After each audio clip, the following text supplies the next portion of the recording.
बंधु माने आजिर एही भिडियोटी मेष राशि व्यक्ति विशेष मानक पई बहुत गुरुत्वपूर्ण अटे, बहुत खास अटे। कारण न्यायदाता कर्म फलदाता शनि बकरीरु मार्गी हेबा पई जाउछंती।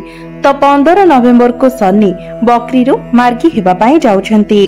तो शनि मार्गी हेबा परे आपणको जीवन रे कोन प्रभाव पकाइबे, केउ सब फलाफल आपणको प्रदान करिवे। तो आजिर एही भिडियो रे आमे माने विस्तार भाबरे जानिबा आपणको राशि ठारू केउ भाबरे शनिदेव विराजमान अछंती, केउ केउ भाव उपरे शनिदेवंकर दृष्टि पडुछि एवं स्वयं शनिदेव आपणको कुंडलीर केउ गृह रे विराजमान अछंती एवं आपणको शनि मार्गी हेबा परे केउ प्रभाव देबे। तेबे बंधु माने डेरी न करे आसंतु आरंभ करिबा आजिर एही कार्यक्रमटी को, जहाकि जन्म राशि एवं चंद्र राशि उपरे आधारित अटे। तो बंधु माने शनि 15 नवेम्बर को बकरीरु मार्गी हेबा पई जाउछंती एवं मार्गीर अर्थ हेउछि निजर सठिक गति अनुसार गोचर करिबा। जेतेबेले कि बकरीर अर्थ हेउछि निजर सठिक गति अनुसार गोचर न करि परिबा। बंधु माने आमर शास्त्र अनुसार जेतेबेले कोनोसी शुभ ग्रह बकरी होई थांती तो तांकर शुभता बढ़ी थाए, तांकर चेष्टा बल रे वृद्धि आसी थाए। मात्र जेतेबेले कोनोसी अशुभ ग्रह बकरी होई थांती तो सेतेबेले से तांकर अशुभता को मध्य बढ़ाई थांती। मात्र यह मध्य गुरुत्वपूर्ण अटे जे से आपणकर केउ भाबरे बकरी हेउछंती, आपणको कुंडलीर केउ गृह रे बकरी हेउछंती। तो बंधु माने 15 नवेम्बर को शनि जो मार्गी हेउछंती ताहा आपणको कुंडलीर एकादश भाबरे मार्गी हेउछंती। बंधु माने एकादश भावटी होई थाए लाभर भाव, आपणकर इनकम रो भाव, इच्छा पूर्तिर भाव। तो शनि जेतेबेले आपणकर मार्गी होजिबे सेतेबेले आपणकर एकादश भावटी एक्टिव होइजिबो। आपणकर एकादश भाव सहित आपणकर प्रथम भाव, पंचम भाव एवं आपणकर अष्टम भाव मध्य एक्टिव होइजिबो।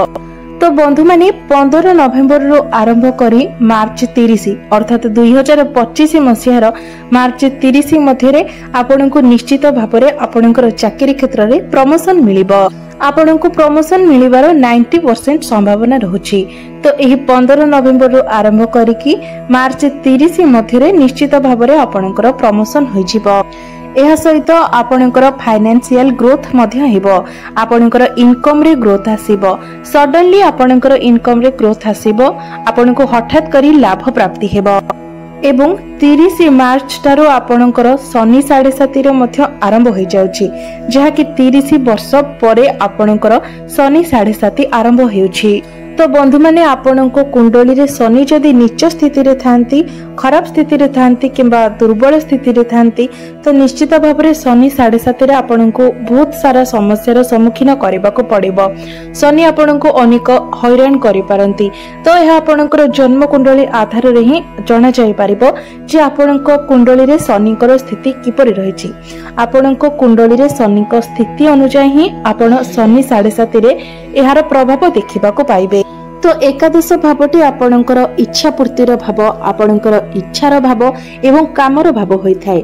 तो जेतेबेले शनि आपणकर मार्गी होई जिबे तापरे आपणकर डिजायर सब बढ़ी जिवो, आपणकर इच्छा बढ़िबो, आपणकर इच्छा शक्ति बढ़िबो, आपणको मनकु नुवा नुवा कथा सब आसीबो। जेमिति कि आपण जदि कोनोसी छोट गाड़ी यूज करूछंती तो आपणको बड़ गाड़ी किनिबार इच्छा मनकु आसीबो।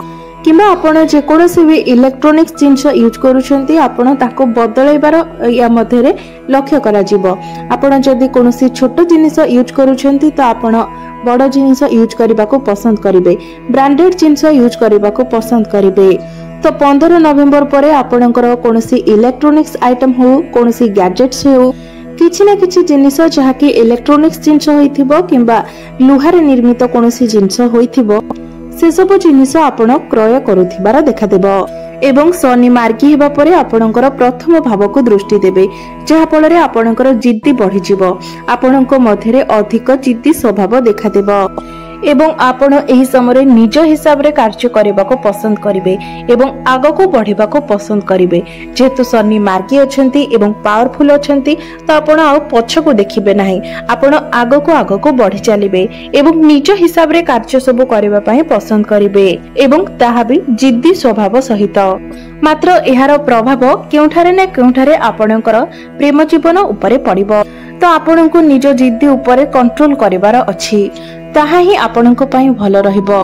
मात्र जेहेतु शनिकर दृष्टि आपणकर प्रथम भाव उपरे पड़ुछि तो आपण निश्चित भावरे जिद्दी स्वभावर रहिबे एवं शनिकर दृष्टि आपणकर प्रथम भाव आपणकर चंद्रमांक उपरे पड़ुथिबा हेतु आपण टिके ओभर थिंकिंग मध्य करिवे।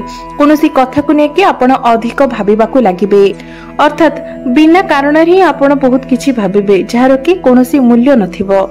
मात्र पूर्वर आपण जेते अधिक टेंशन ने रहुथिले आपणको भितरे जेते शंका थिला कंफ्यूजन थिला डाउट थिला ताहा 60 रु 70% कम होई जिवो।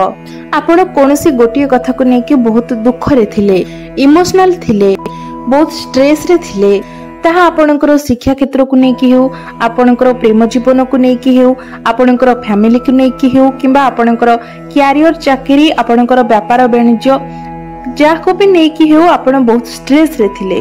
मात्र 15 नवेम्बर परे निहाती भाबरे 50 रु 60% आपणकर सही टेंशन सही डर शंका कंफ्यूजन कम होई जिवो एवं शनि मार्गी हेबा सेमानक पई बहुत भलो जे माने फैमिली प्लानिंग करूथिले कारण शनि समय को निर्धारित करिथांती एवं गुरु आपणको आशीर्वाद प्रदान करिथांती।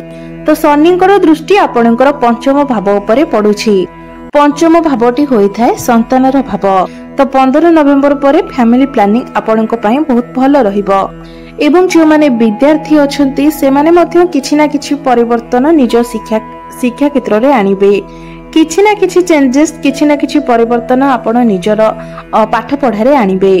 एमिति कि आपण कोनोसी नुवा जगह रे एडमिशन नै पारंती कोनोसी फॉर्म फिलअप करि पारंती कोनोसी नूतन ज्ञान आहरण करि पारंती अर्थात किछि ना किछि नुवा जिनिस आपण निजर पाठ पढ़ा मध्यरे एक्सप्लोर करिवे। तो बंधु माने आपणकर प्रेम जीवन पई गोटे चेतावनी रहुछि ताहा होछि जेतेबेले शनि आपणकर मार्की होई जिवे 15 नवेम्बर को तो स्टार्टिंग रे आपणक मध्यरे आर्गुमेंट हेबो कारण शनिकर दृष्टि आपणकर प्रथम भाव उपरे रहुछि। प्रथम भावटी होइथाय निजर भाव जाके आपण निजे अटंती एवं पंचम भाव उपर को मध्य शनिकर दृष्टि रहुछि। पंचम भाव जे कि आपणकर पार्टनर अटंती तो आपणक मध्यरे जिद्दी स्वभाव रहिबो एहा सहित आपणक पार्टनर को मध्यरे मध्य जिद्दी स्वभाव रहिबो। तो दुई जनक मध्यरे जिद्दी स्वभाव रहिबा फଳରେ आपणक मध्यरे टिके डिस्टरबेंस देखा देबो जहाँकि स्टार्टिंग रे हेबो अर्थात 15 नवेम्बर रु लास्ट नवेम्बर भितरे आपणक मध्यरे एसबु देखा देबो। एहा व्यतीत शनिकर दृष्टि आपणकर अष्टम भाव उपर को रहुछि। अष्टम भावटी होइथाय गभीर ज्ञानर भाव। तो शनि आपणको गभीर ज्ञान प्रदान करिवे एवं आपणकर जदि कोनोसी कार्य अटकी रहितिला तो कार्य आपणकर संपूर्ण हेबो एवं आपणकर पैतृक संपत्ति रे जदि किछि आपणकर कोनोसी भी असुविधा थिला कोनोसी भी समस्या थिला तो से समस्या दूर होई जिवो। आपणको एही समय रे आपणकर पैतृक संपत्ति मध्य प्राप्ति हेबो। मात्र शनि आपणकर अष्टम भाव को देखिबा आपणकर गुप्त शत्रु मध्य सृष्टि कराइबो अर्थात आपणको तो से शत्रु भली प्रतीयमान हेबे नाही मात्र वास्तव रे से आपणकर शत्रु होइथिबे।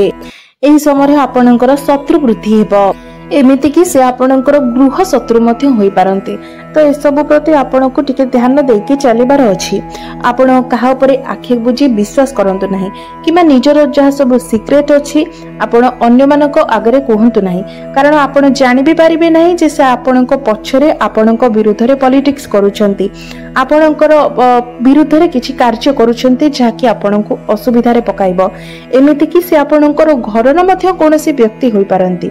तो एही टाइम रे आपण निजर सीक्रेट को सीक्रेट होई कि ही रहबा को दियंतु एवं जेतेबेले काहाको किछि कहउचंती तो बहुत भाबी चिंती कि कहंतु एवं काहा परे आखि बुझी कि विश्वास करंतु नाही। तो बंधु माने एथिपाय आपण माने प्रतिकार निश्चित भाबरे करंतु जहा फଳରେ जहा भी किछि असुभत्व रहउची ताहा किछि मात्रा रे आपणकर कम होई परिबो एवं आपणको अधिक शुभत्व प्राप्ति हेबो। तो बंधु माने सेथिपाय प्रत्येक दिन आपण हनुमान चालीसार पाठ करंतु। प्रत्येक दिन आपण मंगलंकर बीज मंत्र मध्ये 108 थर जप करंतु। ओम क्राम क्रीम क्रोम सह भौमाय नमः एही मंत्र को आपण प्रत्येक दिन 108 थर जप करंतु। प्रत्येक दिन आपण उदित सूर्य को तंबा पात्र रे जलार्घ्य मध्ये अर्पण करंतु। एहा सहित जदि आपणक पक्षे संभव हुए तो प्रत्येक दिन आपण महादेवंकर पूजार्चना करंतु। आपणकर समस्त अशुभत्व खंडन हेबो एवं आपणकर भाग्य रे उन्नति आसीबो। तो बंधु माने आपणकर दिन मंगलमय हेउ, यह ही ईश्वरଙ୍କ निकटरे मोर प्रार्थना। धन्यवाद।